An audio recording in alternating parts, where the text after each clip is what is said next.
February 25th, they called it two undocumented persons, I'm going to say illegal immigrants, faced felony charges in Benton County when 21-year-old Yamin Salvador Carlos and her boyfriend, 35-year-old Salvador Merced Rodriguez, are being held in Benton County Jail on a $100,000 bond. Now, this is sick, Chris, okay? The probable cause statement said a young child was found walking along Highway W in freezing temps, if that's not bad enough, snow-packed surface, barefoot with no coat and no gloves. No shoes, too. Nothing. Wow. Child was turned over to Child Protective Services and was severely dehydrated, had excessive bruising, obvious cigarette burns to the lower rib cage, afraid of touch, and severely hungry.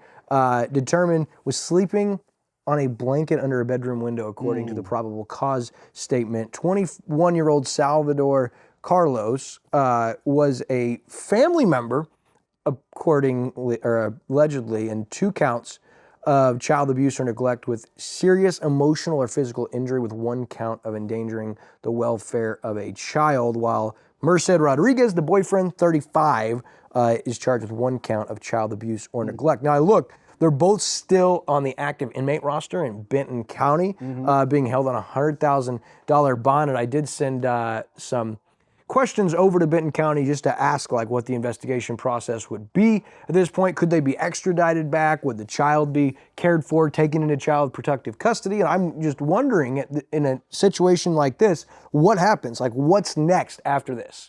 It's just so heartbreaking that human beings can do that to children, and even their own children.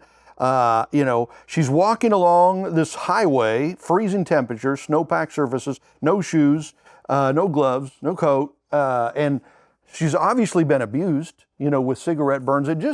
It's heartbreaking, but it's hard to believe humans can do this. You know, I mean, it's just beyond explanation. Yeah, those ones are tough to see, but reporting nonetheless, these two hopefully get prosecuted and serve the full extent in one way or another. Just unbelievably hard to fathom. Yeah, I wonder what you do with illegal immigrants like this. They call them undocumented persons, basically the same thing.